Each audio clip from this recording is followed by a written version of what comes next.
pagi teman-teman pemuda. Wah, semangat sekali ya walaupun jumlahnya yang sebelah sini masih kosong. Oh iya, belum kelihatan aja. Tapi kita bersyukur ya teman-teman, pagi ini kita dapat berkumpul di sini untuk memulai ibadah. Kita bersatu dulu sejenak.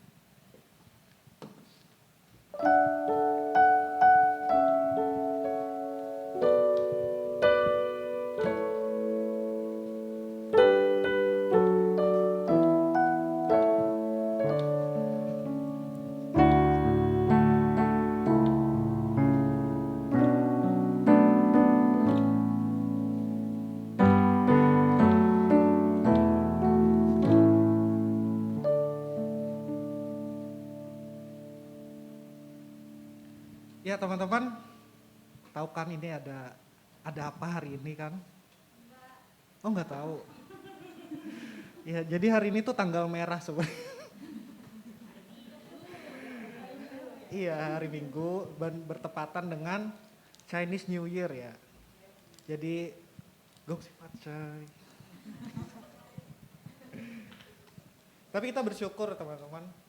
Ada loh orang yang kerja hari Minggu gitu kan, dan mereka tuh bisa menikmati tanggal merah ini gitu, walaupun itu hari Minggu yang biasa orang-orang biasa tuh mungkin weekendnya libur gitu kan. Dan aku juga yakin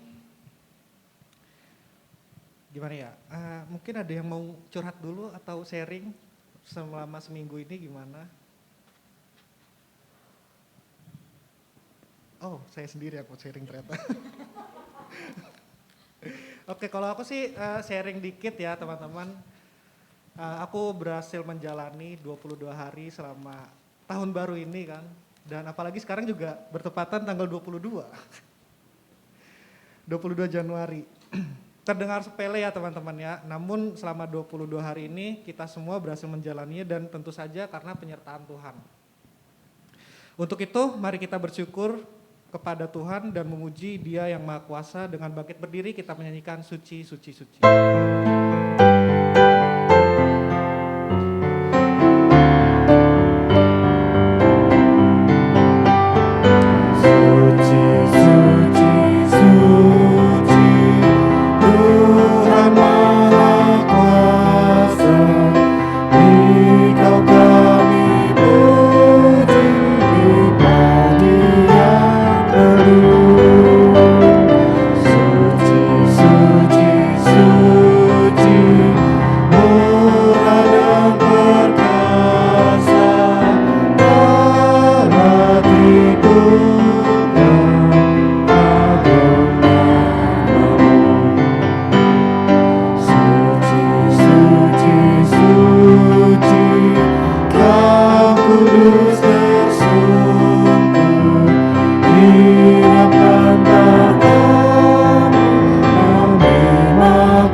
Teman-teman pemuda, saat ini kita akan memulai ibadah dengan keyakinan. Pertolongan kepada kita ialah di dalam nama Tuhan yang menjadikan langit dan bumi, yang kasih setianya kekal untuk selama-lamanya.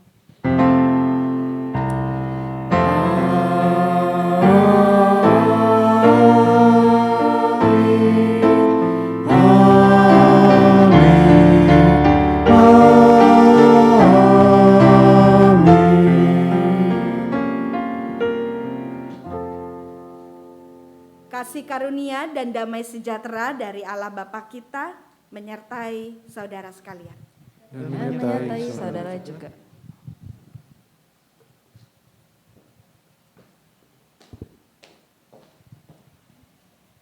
Ya, teman-teman boleh duduk dulu. Ya ini narasinya panjang ya. Ya, ada yang tahu tema ibadah kita hari ini apa? Ada yang tahu? Ya, itu baca, Ci. Ya, harta yang paling berharga adalah firman Tuhan. Itu kan ada lagunya ya, teman-teman. Harta yang paling berharga adalah keluarga. Nah, itu tadi lagu dari sebuah drama seri gitu kan. Waktu dulu di TV tuh Keluarga Pohon Cemara. Ya agak pakai pohon sih sebenarnya. Tapi kenapa sih itu bisa dijadiin lagu gitu kan? Aku dulu tuh mikirnya ya definisi harta tuh sesuatu yang berkaitan dengan uang. Sesuatu yang bisa diuangkan dan kekayaan seseorang gitu. Nah kalau zaman sekarang kan tahu kan ini artinya apa? Ini love ya. Nah kalau zaman sekarang kan love nih. Kalau dulu tuh gini tuh artinya fulus teman-teman ya. Uang. Nah artinya tuh dalam perkembangan zaman tuh sebuah sign atau sebuah gimmick tuh bisa sekarang tuh artinya tuh bisa berubah gitu kan. Bahkan definisinya tuh bisa berubah juga. Dan saat aku membaca bahan untuk buat liturgi ini tuh aku membaca kalau harta-harta duniawi itu selain uang dan keluarga ada juga lagi teman, sahabat, pekerjaan, bahkan pasangan hidup. Nah jadi yang barusan aku sebutkan itu artinya tuh harta itu adalah hal-hal yang menurut kita itu berharga. Bagaimana dengan firman Tuhan teman-teman?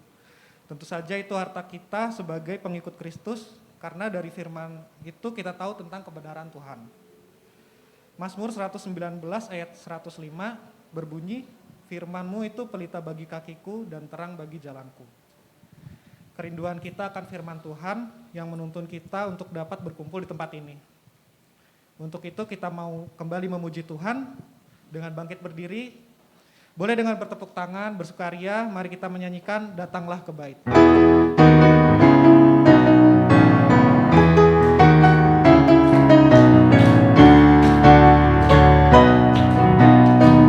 Datanglah ke Bait-Nya dengan hati bersyukur, ke dalam pelataran-Nya dengan hati bersuka rasakan dan lihatlah betapa baiknya Tuhan bagi yang berlindung padanya. Akan bersorak-sorai, bersyukurlah kepada Tuhan, sebab Dia baik, bahwasanya untuk selamanya kasih setia-Nya.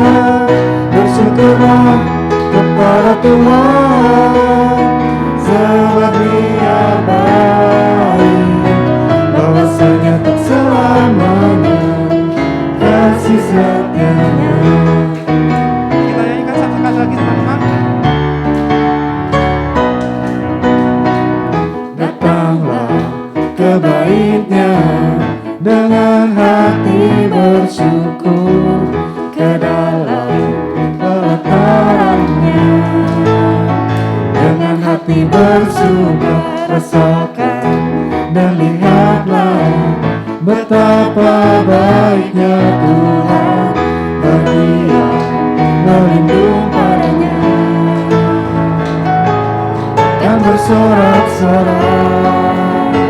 Akan bersorak-sorai, bersyukurlah kepada Tuhan, sebab Dia baik, bahwasanya untuk selamanya kasih setia-Nya.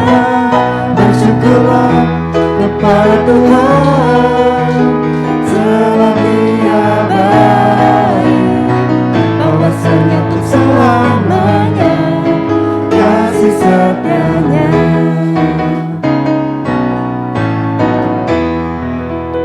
Teman-teman boleh duduk. Ya seperti biasa teman-teman, tiap minggu juga kita ada pengakuan dosa. Ngomong-ngomong soal firman Tuhan ya, kapan terakhir kali kita baca Alkitab? Setiap hari, seminggu 2 atau 3 kali, atau bahkan seminggu hanya sekali, dan itu pun saat ibadah ya teman-teman.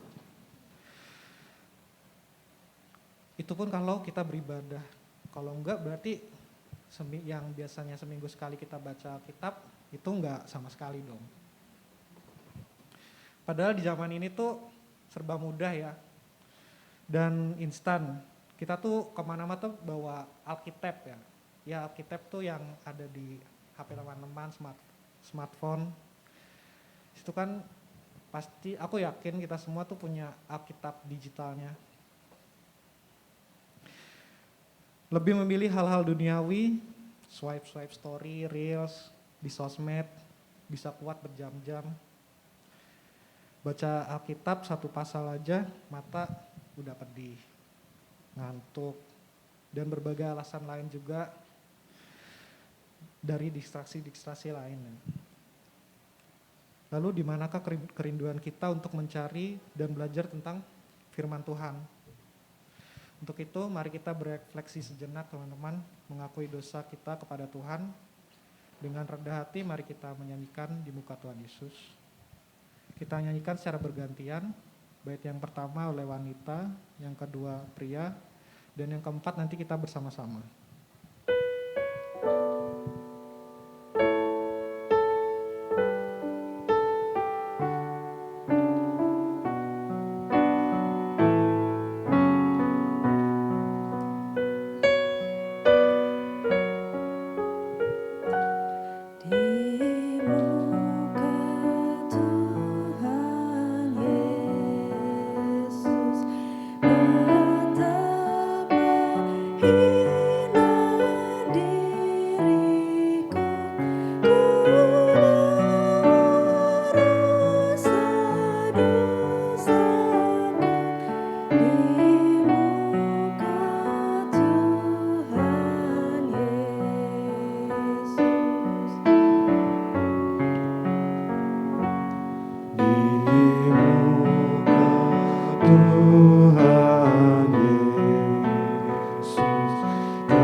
Mari kita berdoa teman-teman.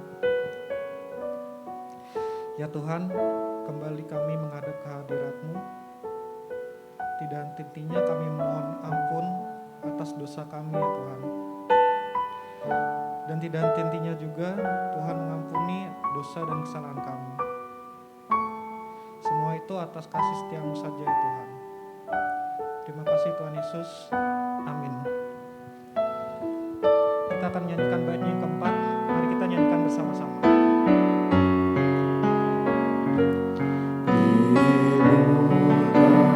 Tuhan Yesus, ku dapat kasih sayang-Nya, hatiku pasrah berserah di muka Tuhan Yesus. Teman-teman mari bangkit berdiri. Kita yang telah mau mengakui dosa, mari kita terima berita anugerah. Berita anugerah diambil dari Matius 6 ayatnya yang 33.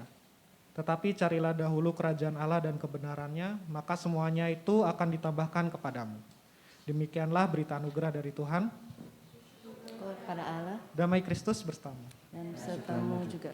Salam damai teman-teman semua, berikan juga senyum manis di sebelah kanan, kiri, depan, belakang.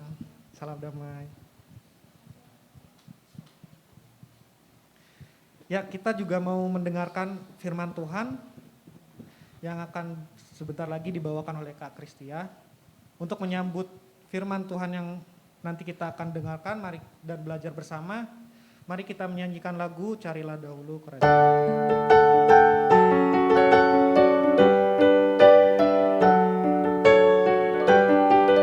Setelah dua bait yang ini, kita akan lanjutkan dengan bahasa Inggrisnya.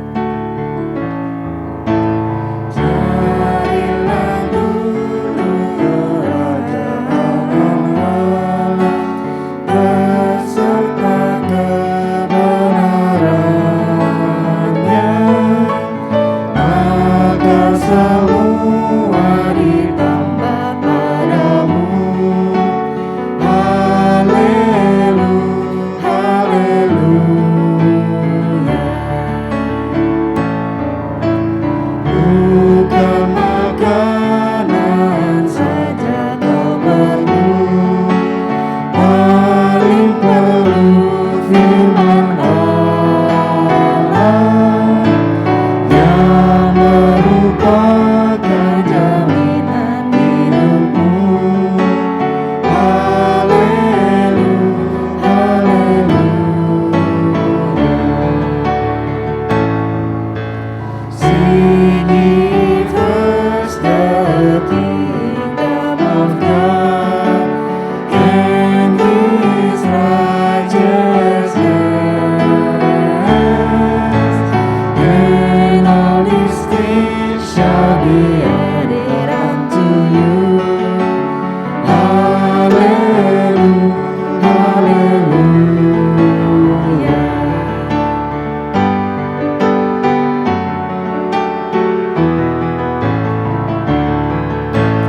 Man shall not live by bread alone, but by every word that proceeds from the mouth of God. Hallelujah, hallelujah.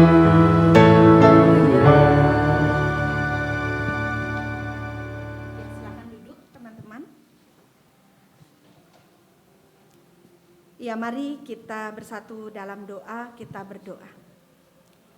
Ya Tuhan Allah Bapa kami yang berada di dalam kerajaan surga, pada pagi hari ini kami kembali membuka hati dan pikiran kami untuk dapat menikmati kebenaran firman Tuhan. Firman Tuhan yang menjadi pedoman di dalam kehidupan kami. Firman Tuhan yang menjadi harta yang paling berharga di dalam kehidupan kami, setiap orang percaya. Oleh karena itu ya Tuhan, biarlah Roh Kudus Tuhan yang diam di dalam diri kami, agar kami tidak hanya mendengar, tetapi kami juga dimampukan untuk mengerti, memahami, bahkan melakukan apa yang menjadi isi hati Tuhan melalui kebenaran firman yang kami sampaikan maupun kami dengar. Dan kami pun menyerahkan diri kami pribadi lepas pribadi hanya ke dalam kuasa dan kasih Tuhan. Terima kasih ya Tuhan, di dalam nama Tuhan Yesus Sang Firman yang hidup kami berdoa. Amin. Iya teman-teman, mari kita membaca Nehemia 8 ayat 1 sampai ayatnya yang ke-10. Nehemia 8 ayat 1 sampai ayatnya yang ke-10. Teman-teman boleh diundang bangkit berdiri. Nehemia 8 ayat 1 sampai ayatnya yang ke-10. Ketika tiba bulan yang ke-7, sedang orang Israel telah menatap di kota-kotanya, maka serentak berkumpullah seluruh rakyat di halaman di depan pintu gerbang air. Mereka meminta kepada Ezra, ahli kitab itu, supaya ia membawa kitab Taurat Musa, yakni kitab hukum yang diberikan Tuhan kepada Israel. Lalu pada hari pertama bulan yang ke-7 itu, Imam Ezra membawa kitab Taurat itu ke hadapan jemaah, yakni baik laki-laki maupun perempuan, dan setiap orang yang dapat mendengar dan mengerti. Ia membacakan beberapa bagian daripada kitab itu di halaman di depan pintu gerbang air, dari pagi sampai tengah hari di hadapan laki-laki dan perempuan, dan semua orang yang dapat mengerti. Dengan penuh perhatian seluruh umat mendengarkan pembacaan kitab Taurat itu. Ezra, ahli kitab itu, berdiri di atas mimbar kayu yang dibuat untuk peristiwa itu. Di sisinya sebelah kanan berdiri Matika, Sema, Anaya, Uria, Hilkia, dan Maesea. Sedang di sebelah kiri berdiri Pedaya, Misael, Malkia, Hasum, Hasbadana, Zakaria, dan Mesulam. Ezra membuka kitab itu di depan mata seluruh umat, karena ia berdiri lebih tinggi dari semua orang itu. Pada waktu ia membuka kitab itu, semua orang bangkit berdiri. Lalu Ezra memuji Tuhan, Allah yang maha besar, dan semua orang menyambung dengan amin, amin, sambil mengangkat tangan. Kemudian mereka berlutut dan sujud menyembah kepada Tuhan dengan muka sampai ke tanah. Juga Yesua, Bani, Serebia, Yamin, Akub, Sabetai, Hodia, Maasea, Kelita, Azaria, Yosabat, Hanan, Pelaya, yang adalah orang-orang Lewi, mengajarkan Taurat itu kepada orang-orang itu. Sementara orang-orang itu berdiri di tempatnya. Bagian-bagian daripada kitab itu, yakni Taurat Allah, dibacakan dengan jelas, dengan diberi keterangan-keterangan, sehingga pembacaan dimengerti. Lalu Nehemia, yakni kepala daerah itu, dan Imam Ezra, ahli kitab itu, dan orang-orang Lewi yang mengajar orang-orang itu, berkata kepada mereka semuanya, "Hari ini adalah kudus bagi Tuhan Allahmu. Jangan kamu berduka cita dan menangis, karena semua orang itu menangis ketika mendengar kalimat-kalimat Taurat itu." Demikianlah pembacaan Alkitab kita. Berbahagialah kita yang tidak sekedar membaca, tetapi juga melakukannya di dalam keseharian. Haleluya.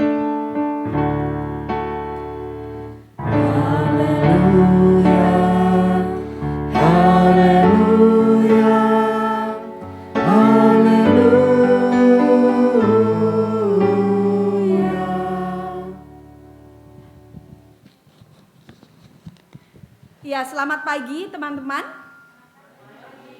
Apa kabar pagi ini?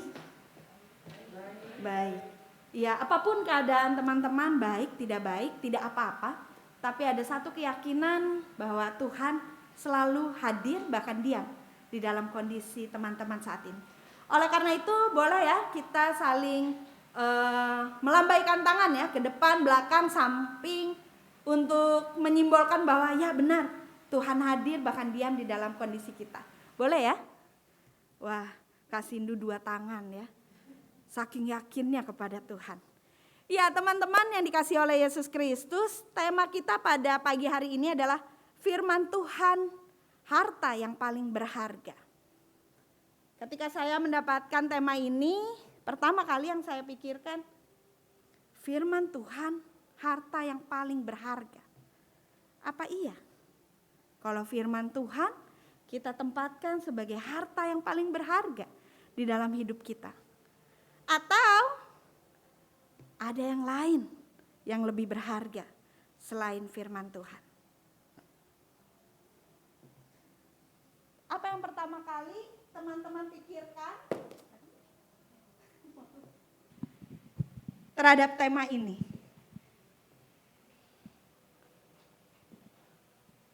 Boleh next. Atau apa iya ya? Firman Tuhan saya tempatkan sebagai harta yang paling berharga. Atau ada harta yang lain yang menurut saya yang paling berharga selain firman Tuhan. Kalau tadi liturgos sudah menyampaikan ya beberapa hal ya. Berbicara tentang harta, ternyata saat ini tidak selalu identik dengan uang. tetapi bisa berbicara juga tentang pekerjaan, tentang pasangan, tentang keluarga, tentang teman, atau bahkan popularitas atau yang lainnya.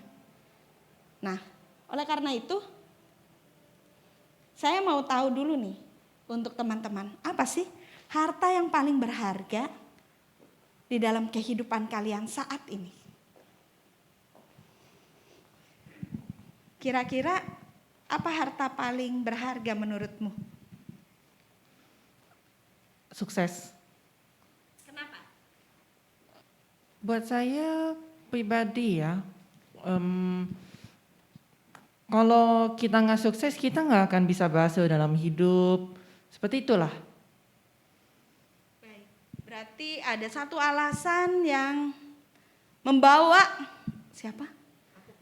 Vincent ya. Vincent melihat bahwa oh ya, kesuksesan itu harta yang paling berharga. Ya, dengan alasan yang kuat itu. Felis, harta yang paling berharga menurutmu apa?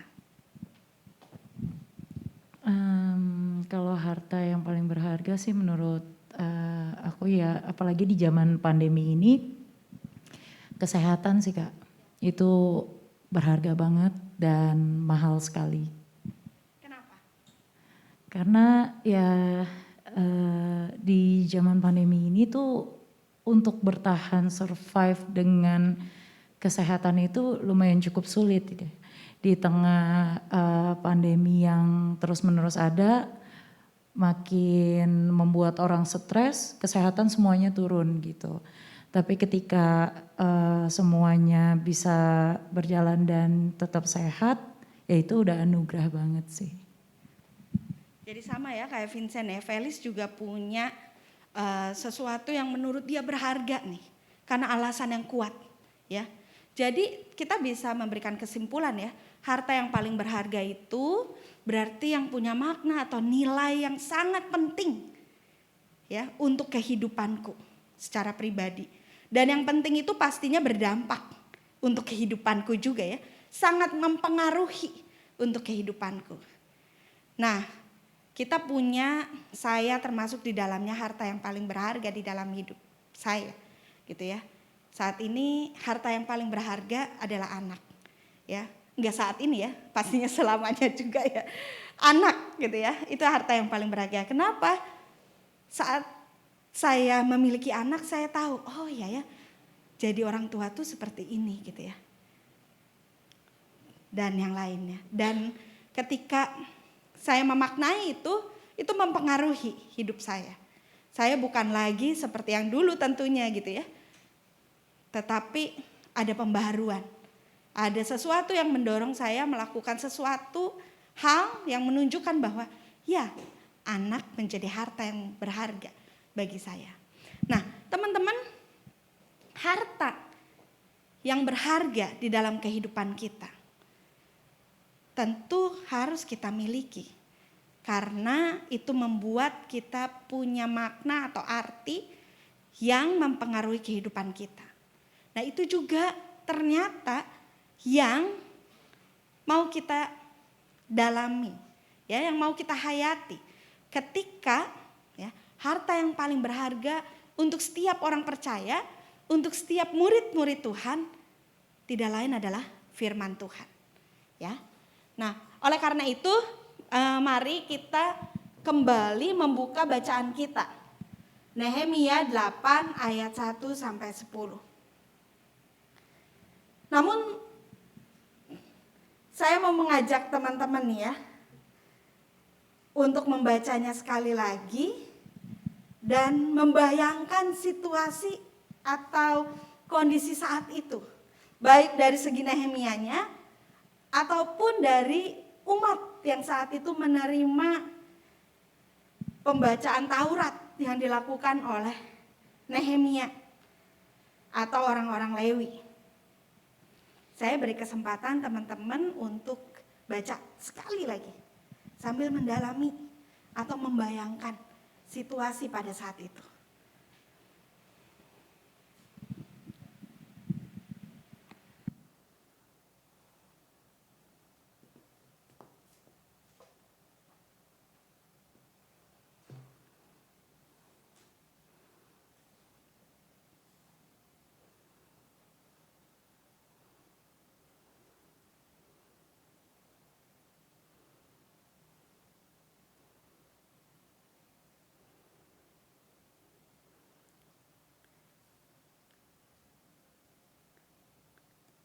Bisa bayangkan kondisinya saat itu? Waktu saya baca, enggak sekali ya pastinya ya, saya langsung mengingat teman-teman film Pangeran Raja Wali. Ada yang tahu? Enggak tahu ya. Ada yang tahu film Kerasakti? Kita satu generasi berarti ya. Nah, kenapa kok nyambung sama Kerasakti ataupun Pangeran Raja Wali atau film silat pada era Kekaisaran Tiongkok gitu ya. Nah, jadi saya mengingat ada seorang pembesar diiringi para pengawal gitu ya, tiba di sebuah rumah atau kerumunan orang banyak, lalu ia turun dari kudanya dan memperlihatkan materai kerajaan dan menunjukkan sebuah gulungan surat dan berkata, ya, titah kaisar. Nangkep? Ya. Lalu reaksi semua orang pada saat itu gemetar. Lalu sujud menyembah sampai ke tanah. Dan mereka pun berteriak, hidup tuanku kaisar, panjang umur, ribuan tahun usia. Lalu sang utusan itu membuka gulungan titah kaisar dan membacakan isinya. Nah, teman-teman, mereka yang mendengarnya semakin gemetar oleh kehadiran utusan yang membaca titah sang kaisar pada saat itu. Karena bagi mereka yang mendengar, mereka melihat ya ada kehadiran atau bahkan suara kaisar itu sendiri. Oleh karena itu mereka serius, mereka gemetar mendengar titah itu. Karena isi dari titah itu menentukan hidup dan mati mereka. Isi dari titah itu menentukan baik atau buruknya nasib mereka. Jadi bagi mereka surat dari kaisar itu ya yang disampaikan kepada rakyat sangat-sangat berharga. Sangat-sangat penting. Karena berhubungan dengan hidup mati mereka atau baik buruk kehidupan yang mereka jalani. Tidak heran ya, ketika mendengar harus dengar-dengar serius. Ketika mendengar gemetar, takut. Nih, utusan mau menyampaikan hal yang baik atau hal yang mematikan. Atau hal yang buruk gitu ya. Nah, dari situ teman-teman, saya membayangkan itu situasi yang terjadi dalam bacaan kita. Kurang lebih pemandangannya serupa. Ketika Ezra membacakan bagian dari Taurat di depan pintu gerbang air, bahkan dari pagi sampai tengah hari, umat Israel yang memandang Ezra yang membawa Taurat, ya, membayangkan kehadiran Allah itu sendiri. Dan bahkan pada waktu Ezra membuka kitab itu, apa yang terjadi? Semua orang bangkit berdiri.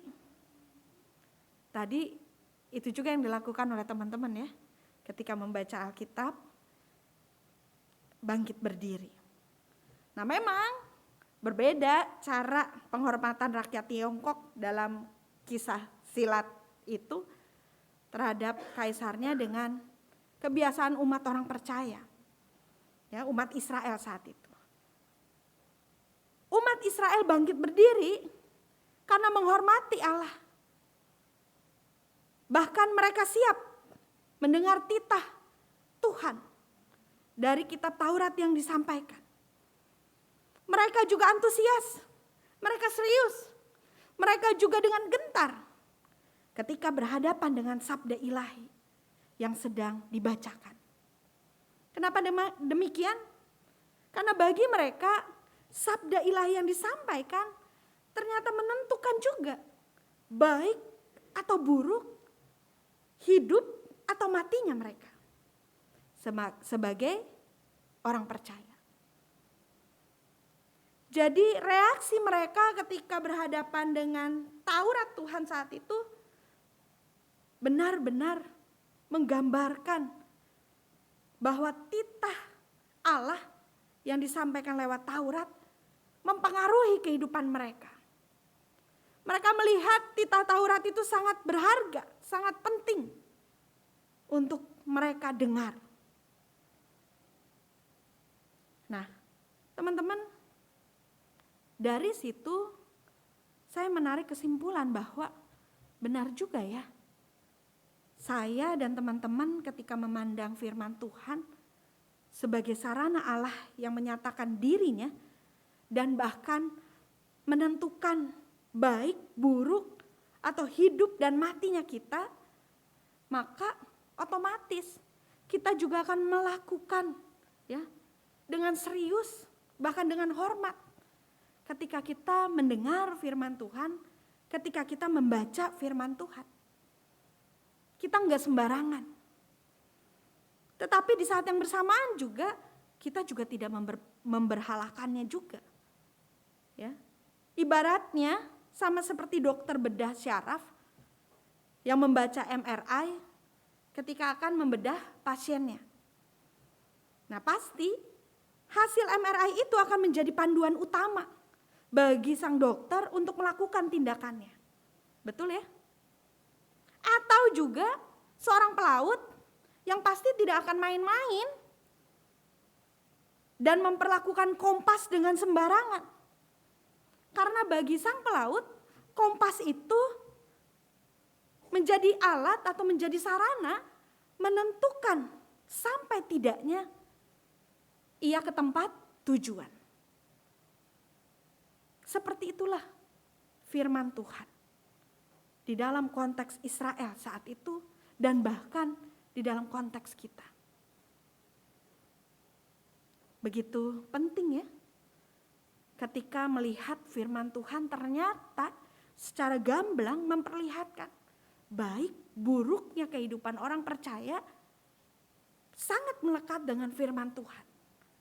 Hidup dan matinya sebagai orang percaya sangat melekat juga dengan firman Tuhan.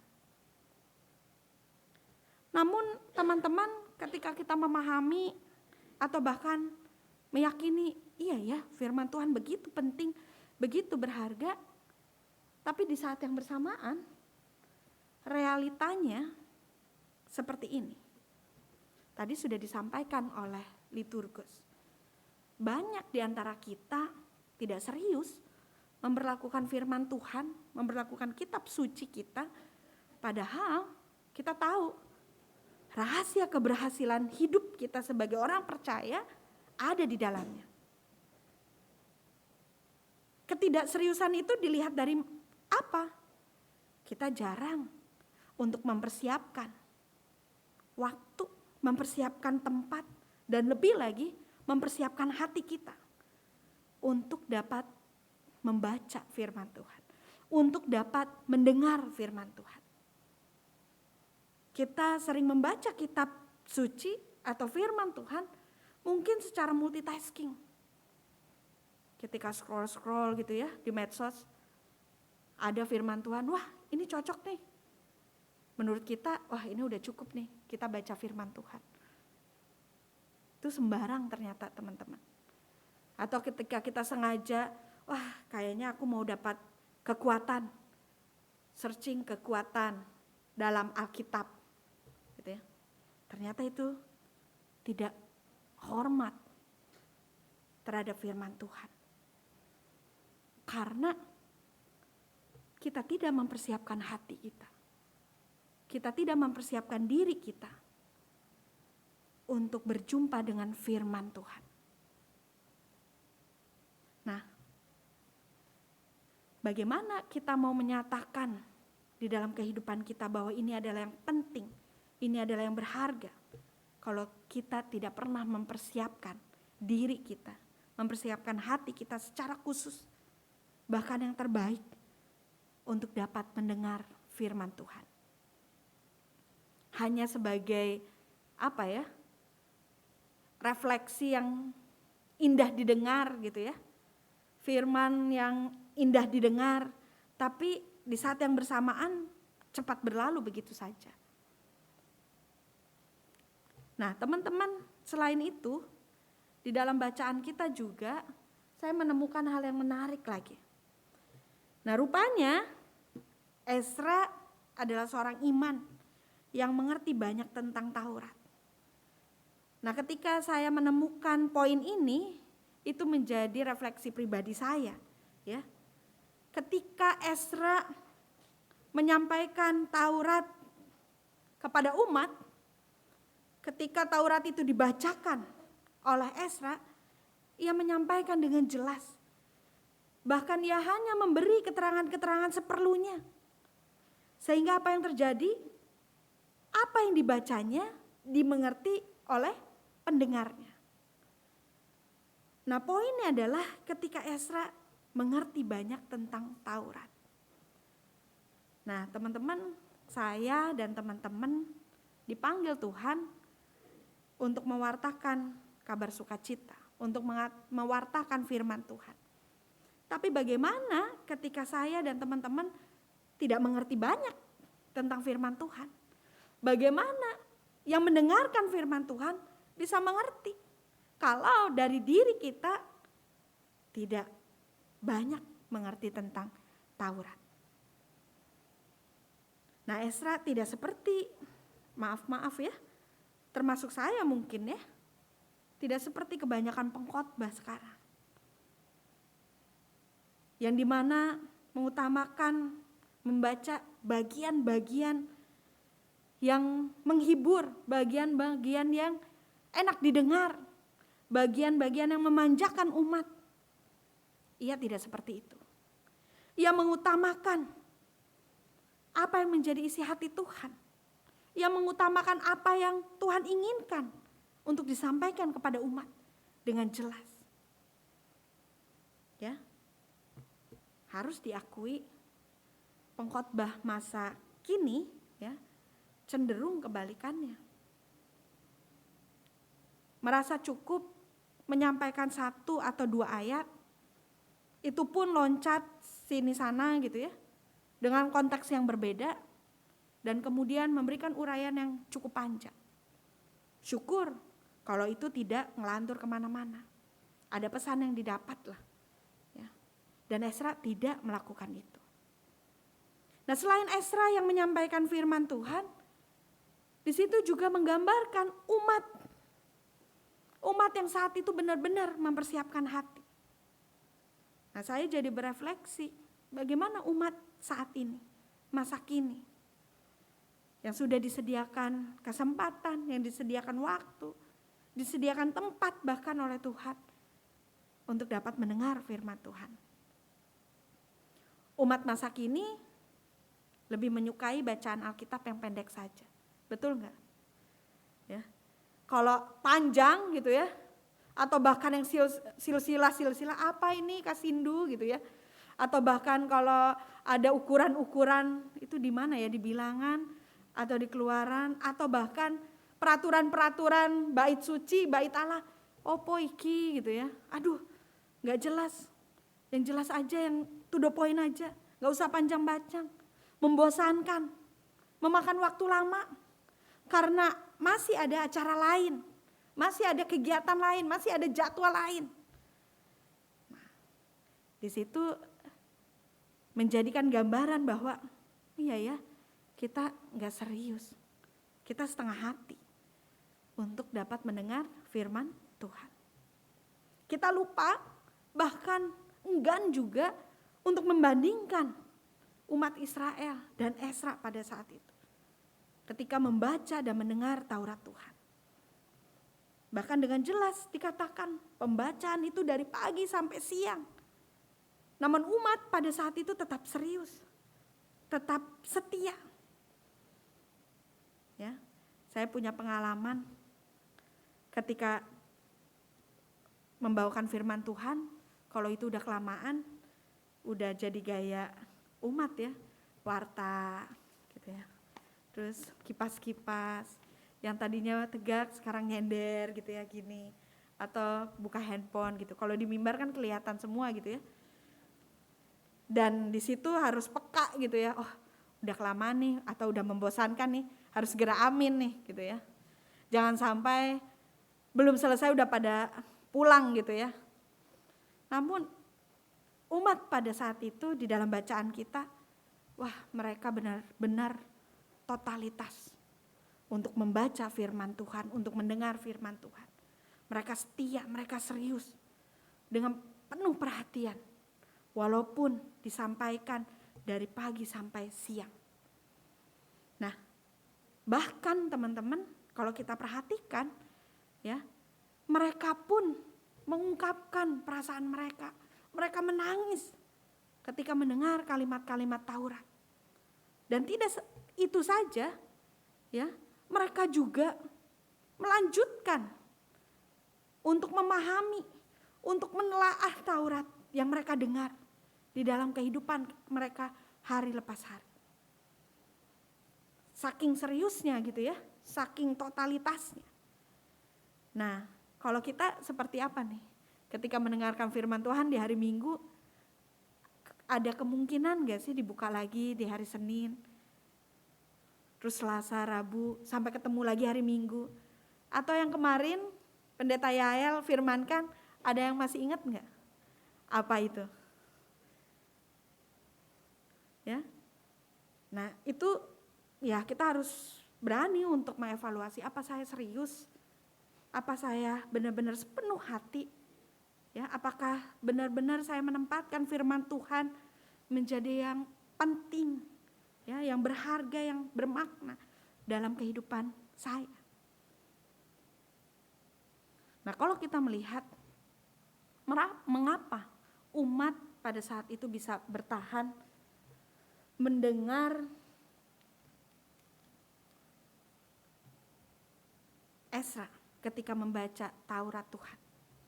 Apa yang menjadi alasan utama, dasar umat pada saat itu bertahan untuk mendengarkan Ezra? Nah, teman-teman, ini ya, ketika mereka mempersiapkan hati mereka mendengar suara Tuhan. Satu poin, mereka meyakini ketika Ezra menyampaikan Taurat Tuhan, mereka yakin itu adalah suara Tuhan. Suara Tuhan yang begitu jelas, ya, yang begitu mereka siap untuk dengar, karena penting, karena berharga di dalam hidup mereka. Dan ini mempengaruhi kehidupan mereka. Bayangkan kalau mereka meyakini itu hanya suara Ezra, ya, bisa dilihat penting, bisa dilihat berharga, tapi itu sementara. Tetapi ketika mereka meyakini di dalam hati mereka bahwa apa yang disampaikan adalah suara Tuhan, enak tidak enak didengar, ya, lama atau tidak lamanya waktu disampaikan, teknik penyampaiannya seperti apa, sesuai atau menyukakan hati atau tidak, ya, itu tidak menjadi masalah. Karena mereka fokus dengan keyakinan mereka bahwa yang disampaikan adalah suara Tuhan. Suara Tuhan yang berharga bagi mereka. Suara Tuhan yang bernilai bagi mereka. Suara Tuhan yang penting bagi hidup mereka. Itu yang mereka hidupi. Sehingga apapun itu alasan-alasan dunia atau alasan manusia gitu ya, yang membuat mereka bisa jadi untuk enggan mendengar firman Tuhan atau enggan mendengar Taurat Tuhan saat itu, mereka skip gitu. Mereka abaikan. Karena mereka tahu yang disampaikan adalah suara Tuhan. Almarhum Pendeta Kuntadi mengatakan bahwa melalui firman Tuhan, Tuhan mencelikan mata, menjernihkan hati, meringankan tangan, menguatkan kaki, mengangkat diri dari kerendahan, bahkan memampukan untuk mendengar pengharapan yang penuh. Jadi apa yang disampaikan bukan sedang mendengar suara Ezra, melainkan suara Allah sendiri. Apa yang disampaikan bukan mendengarkan tafsiran atau pengajaran dari rekan-rekan Ezra, melainkan mendengar pengajaran dari Allah sendiri. Wah, ini berarti sesuatu yang harus kita perbaharui. Ya. Ketika mendengar firman Tuhan, benar adanya kita harus siapkan hati kita untuk berjumpa dengan Tuhan melalui firman-Nya. Ketika mendengar suara Tuhan, ya, itulah yang membuat kita meyakini, oh iya, ini begitu berharga, ini begitu penting. Oleh karena itu teman-teman, apa yang kita pelajari ya dari firman Tuhan yang begitu penting, yang begitu berharga di dalam kehidupan kita? Ada 3 hal yang kita pelajari saat ini.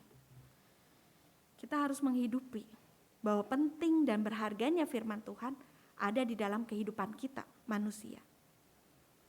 Teman-teman mungkin tidak asing lagi ya, ketika Yesus mengungkapkan manusia hidup bukan dari roti saja. Ya, roti itu penting. Kalau kita nggak makan, kita akan mati. Betul, ya. Tetapi kematian yang mengerikan ternyata adalah bahwa kita sebagai manusia, kita sebagai orang percaya terlebih, tidak tahu kehendak Sang Pencipta. Tidak tahu kehendak Allah kita. Tampaknya kita hidup, tapi sebenarnya spiritual kita mati, kerohanian kita mati. Oleh karena itu, menjadikan firman Tuhan sebagai harta yang paling berharga tidak hanya sebatas lewat kata-kata, tetapi juga kita hidupi di dalam kehidupan kita. Dengan melihat atau menyaksikan sendiri bagaimana pertumbuhan rohani kita. Lalu yang kedua, jika firman Tuhan itu penting dan berharga, maka membaca dan mendengarnya juga penting. Jadi gak hanya sebatas slogan gitu ya. Firman Tuhan harta paling berharga di dalam hidup. Tapi itu hanya sebatas kata-kata atau sebatas slogan kita. Ternyata kita juga diajak, dipanggil untuk membaca dan mendengarnya. Sehingga ketika kita juga dipakai oleh Tuhan menyampaikan firman Tuhan, itu menjadi kesaksian bahwa firman Tuhan juga bukan hanya untukku, bukan berharga untuk kehidupanku, tetapi juga berharga untuk kehidupan sesamaku. Penting untuk kehidupan sesamaku. Lalu yang ketiga, apa yang kita baca, apa yang kita dengar, itulah yang sebenarnya menjadi watak, menjadi karakter, menjadi cara kerja kita, menjadi visi misi, dan semua tindakan yang kita lakukan. Nah, bukankah dalam firman Tuhan juga kita ketemu dengan hal-hal yang harus kita lakukan di dalam kehidupan kita? Teman-teman, kita sepakat ya kalau apa yang kita baca, apa yang kita dengar, itulah yang membuat kita jadi seperti sekarang ini. Jika kita baca atau dengar adalah ajaran-ajaran yang radikal, ajaran-ajaran kekerasan untuk mencapai tujuan tertentu, maka kita akan tumbuh menjadi orang-orang yang radikal atau ekstrimnya teroris mungkin. Nah, tapi sebaliknya, ketika kita membaca dan mendengar cinta kasih, membaca dan mendengar pengampunan Kristus yang begitu luar biasa, membuat kita berubah, membuat kita tumbuh menjadi manusia-manusia yang penuh cinta kasih atau bahkan membawa damai. Bukankah itu yang kita dapatkan dari firman Tuhan?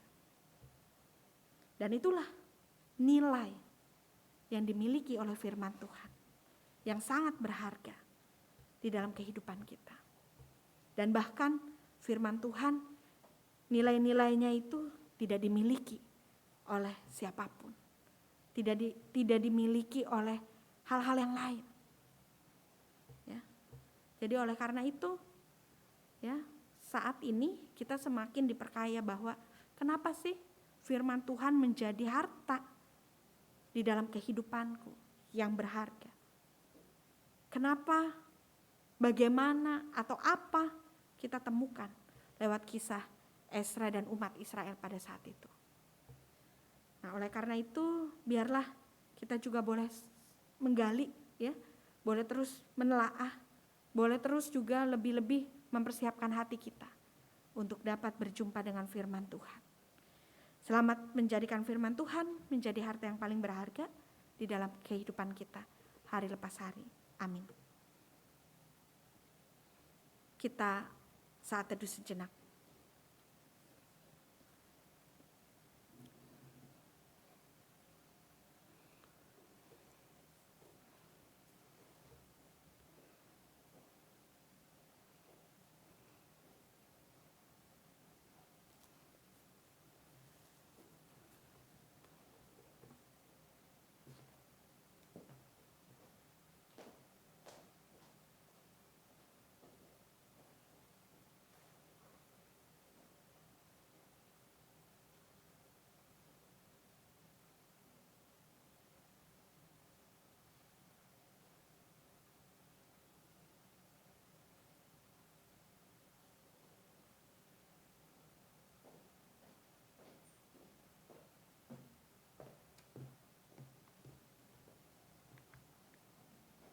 Umat, mari kita berdiri. Bersama dengan gereja di segala abad dan tempat, marilah kita mengikrarkan pengakuan iman kita seturut dengan pengakuan iman rasuli. Demikian. Percaya kepada Allah, Bapa yang Maha Kuasa, Khalik langit dan bumi, dan kepada Yesus Kristus, Anak yang tunggal Tuhan kita, yang dikandung dari Roh Kudus, lahir dedak darah Maria, yang menderita sengsara di bawah pemerintahan Pontius Pilatus, disalibkan, mati dan dikuburkan, turun ke dalam kerajaan maut. Pada hari yang ketiga, bangkit pula dari antara orang mati, naik ke surga, duduk di sebelah kanan Allah, Bapa yang Maha Kuasa, dan dari sana ia akan datang untuk menghakimi orang yang hidup dan yang mati. Aku percaya pada gereja yang kudus dan am, persekutuan orang kudus, pengampunan dosa, kebangkitan orang mati, dan hidup yang kekal. Amin.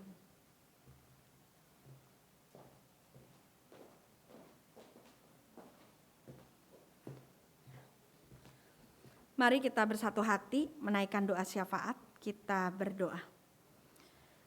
Sungguh kami bersyukur ya Tuhan, pada saat ini kami anak-anak-Mu boleh diberi kesempatan untuk dapat mendengar kebenaran firman Tuhan.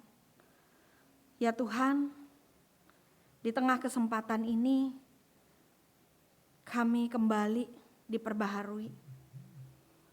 Ketika kesempatan itu hadir di dalam kehidupan kami harus mempersiapkan hati kami. Sehingga kami semakin meyakini bahkan menghidupi bahwa kebenaran firman Tuhan adalah harta yang paling berharga. Dan tidak hanya itu saja, kami juga membawa kebenaran firman Tuhan di dalam setiap perkataan kami, dalam setiap tutur kata kami, dalam setiap pikiran dan perilaku kami. Mampukan kami ya Tuhan di dalam proses ini, baik kami yang menyampaikan kebenaran firman Tuhan, maupun kami yang mendengar firman Tuhan. Karena ketika kami mengandalkan diri, kami tidak dapat mendengar suara Tuhan. Tetapi ketika kami mau dikuasai oleh Roh Kudus, kami akan mendengar dan bahkan melakukan apa yang menjadi suara Tuhan. Kami menyerahkan diri kami ya Tuhan, hanya ke dalam kuasa-Mu. Di tengah rasa syukur ketika firman-Mu boleh kembali mengingatkan dan memanggil kami. Kami juga pada saat ini menaikkan pokok doa syafaat. Kami berdoa untuk setiap pemuda untuk dapat menjadi pelaku firman Tuhan. Di tengah tantangan, di tengah pergumulan, bahkan godaan yang mereka hadapi saat ini. Biarlah hanya firman Tuhan yang boleh mereka andalkan, yang boleh menjadi kekuatan mereka. Kami juga berdoa untuk kesehatan, baik diri kami pribadi lepas pribadi, ataupun keluarga terkasih kami, ataupun saudara kami, ataupun sesama kami. Karena kami melihat kesehatan menjadi bekal yang penting untuk kami, untuk dapat melakukan panggilan dan tanggung jawab kami. Kami juga berdoa untuk keluarga, untuk pekerjaan, untuk pelayanan yang boleh Tuhan percayakan untuk kami jalani, terlebih pelayanan Komisi Pemuda GKI Samanhudi. Biarlah ya Tuhan, setiap hal yang boleh kami lakukan, kami boleh lakukan dengan satu tujuan, yaitu untuk memuliakan nama Tuhan. Di dalam setiap peranan kami, baik di dalam keluarga, pekerjaan, ataupun pelayanan, biarlah peranan kami juga boleh menyampaikan apa yang menjadi kehendak Tuhan. Kami juga berdoa saat ini untuk persiapan acara Jumat Agung dan Paskah GKI Samanhudi.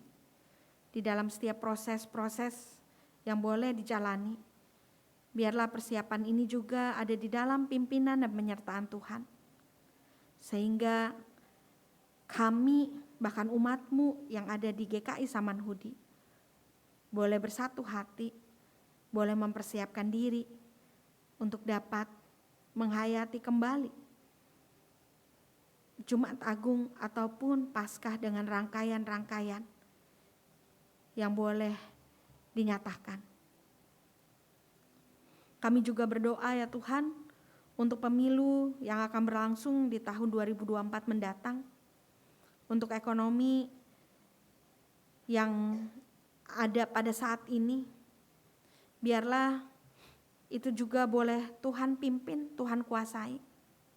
Kami mau mengandalkan Tuhan, baik di dalam persiapan pemilu maupun kondisi ekonomi di tahun ini. Biarlah kami boleh memakai kekuatan Tuhan, boleh memakai hikmat Tuhan. Dan pada saat ini juga kami berdoa untuk saudara-saudari kami yang Tuhan anugerahkan satu usia baru bagi mereka. Untuk Victor Kristianto pada tanggal 19 Januari, untuk Graciani Giliani pada tanggal 21 Januari.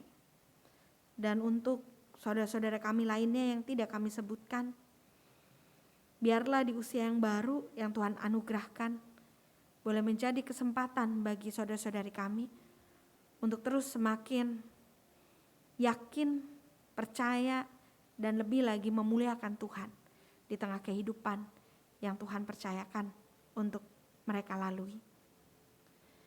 Terima kasih ya Tuhan untuk setiap doa pokok syafaat ini yang kami haturkan pada saat ini. Kami mau serahkan penuh setiap permohonan kami hanya ke dalam kuasa dan kasih Tuhan. Di dalam nama Tuhan Yesus kami berdoa. Amin.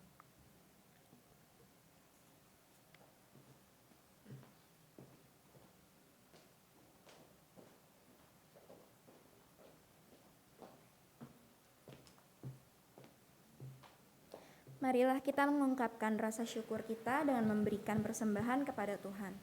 Firman Tuhan yang mendasari persembahan kita diambil dari Mazmur pasal 118 ayat 29.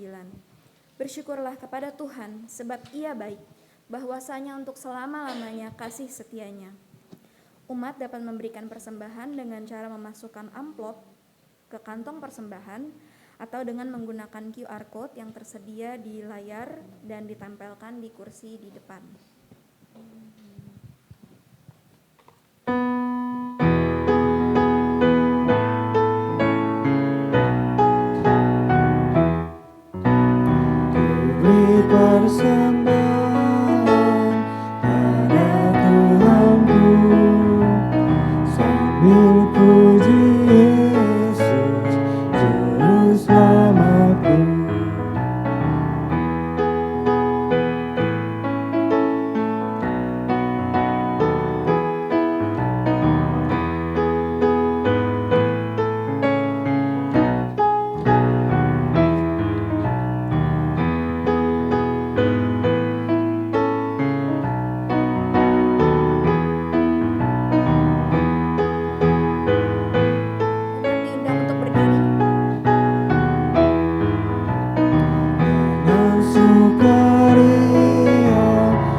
Yesus, puji syukur kami panjatkan kepadamu atas segala berkat yang telah Engkau berikan kepada kami dalam hidup kami.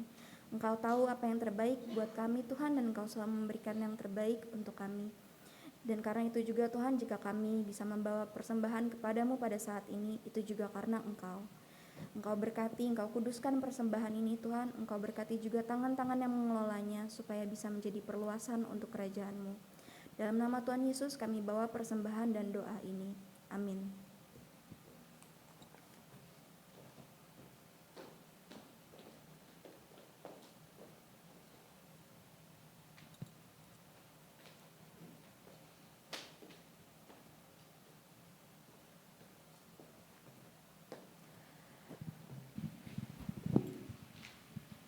Ya teman-teman, sesuai firman Tuhan yang tadi dibawakan ya.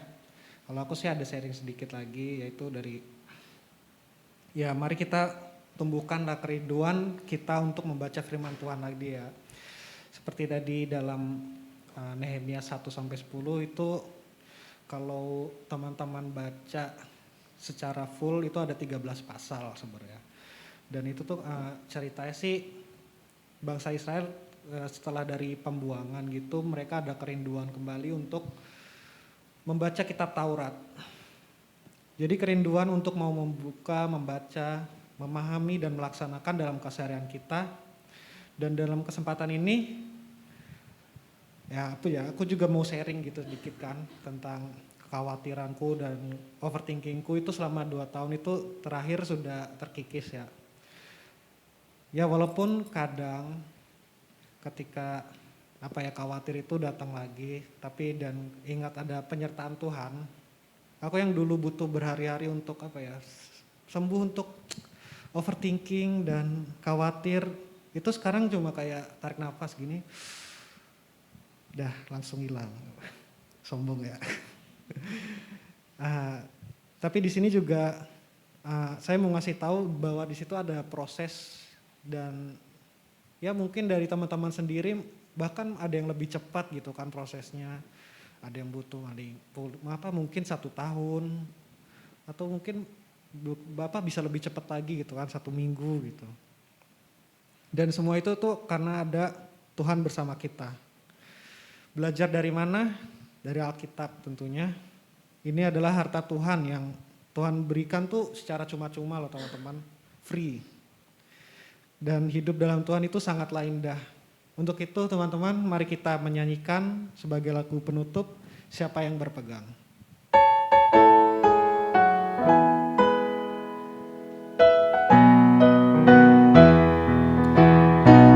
Siapa yang berpegang pada sabda Tuhan, yang setia mematuhinya, hidupnya mulia dalam cahaya bakal bersekutu dengan Tuhannya.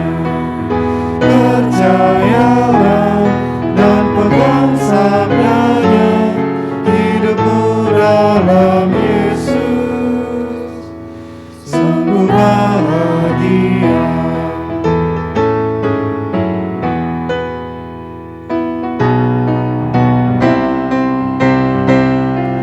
Betapa senang hidup dalam terang, hidup Tuhan di jalannya.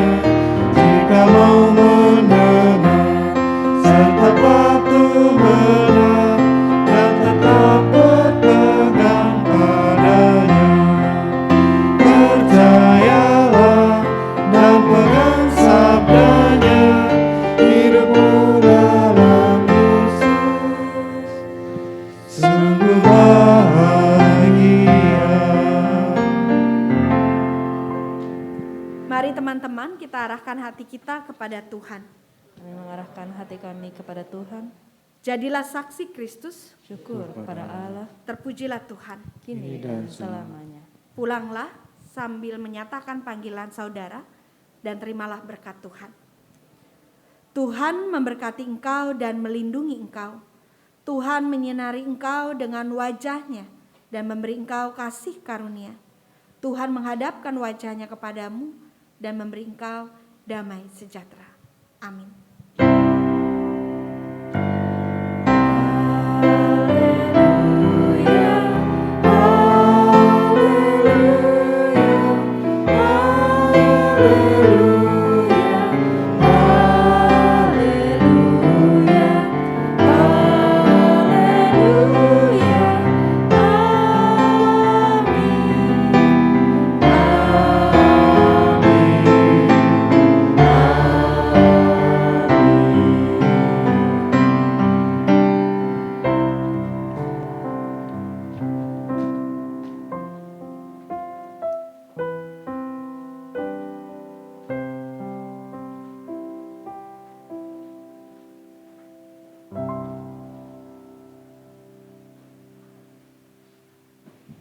Teman-teman bersilakan untuk saat teduh.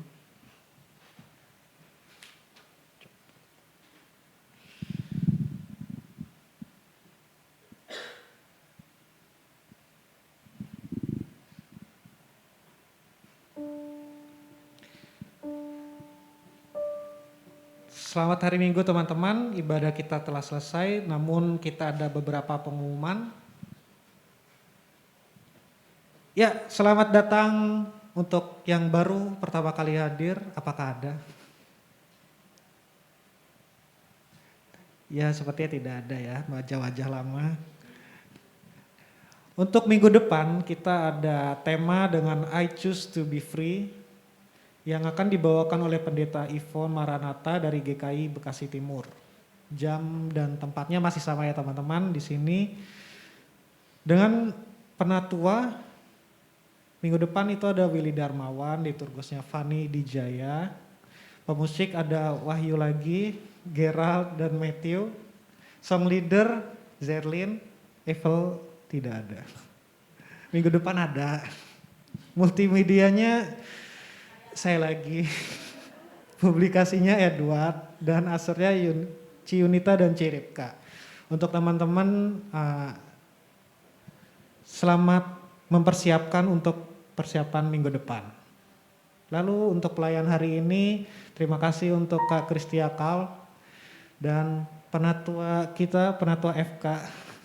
Liturgos saya, pemusik Wahyu, singer ada Ko Hendrik, Kak Iona, multimedia di belakang ada Ciunita, publikasi ada Novia dan Aser ada Lian dan Meli. Terima kasih teman-teman atas pelayanannya hari ini. Ada pengumuman lagi mungkin sebelum Happy Sunday. Sebelum Happy Sunday. Ya ini ketua pengurus kita. Cerah sekali ya hari ini ya. Ya, pagi teman-teman. Ya, oke. Ya, jadi pada hari ini saya mau menyampaikan bahwa dari nanti sewaktu kita prapaskah gitu ya, mungkin kita belum siapin pengumuman. Sewaktu prapaskah kita akan ada penyangkalan diri gitu teman-teman. Kalau dari tiap komisi nanti ada, dan dari pemuda kita akan mengadakan semacam kelas gitu. Nantinya dana yang kita kumpulkan gitu akan berguna dan disumbangkan oleh panitia kepada komisi yang membutuhkan dan dari kepada pihak yang membutuhkan. Nah dari pemuda sendiri nantinya kita akan ngadain 3 kelas gitu teman-teman. Kelasnya itu yang pertama adalah kelas keuangan yang akan diadakan tanggal 26 Februari. Lalu kelas ekologi tanggal 12 Maret dan juga yang terakhir itu adalah kelas untuk pola hidup sehat gitu ya. Nanti di hari Paskahnya tanggal 9 April.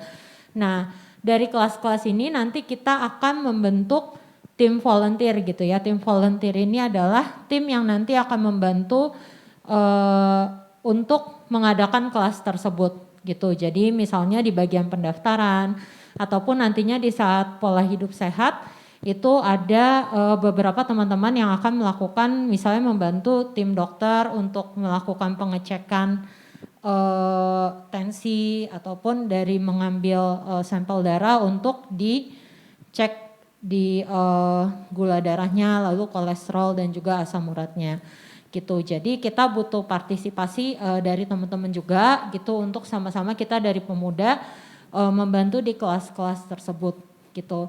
Hari ini mungkin kita belum siapin gitu untuk posternya maupun dari kelasnya, tapi kalau misalnya teman-teman ada yang mau ditanyakan, bisa tanya ke teman-teman pengurus yang ada gitu. Bisa tanya juga sama aku atau nanti sama Yogi gitu ya. Oke, itu aja sih teman-teman dari pengumumannya pada hari ini. Happy Sunday semuanya. Happy Sunday, terima kasih Atma.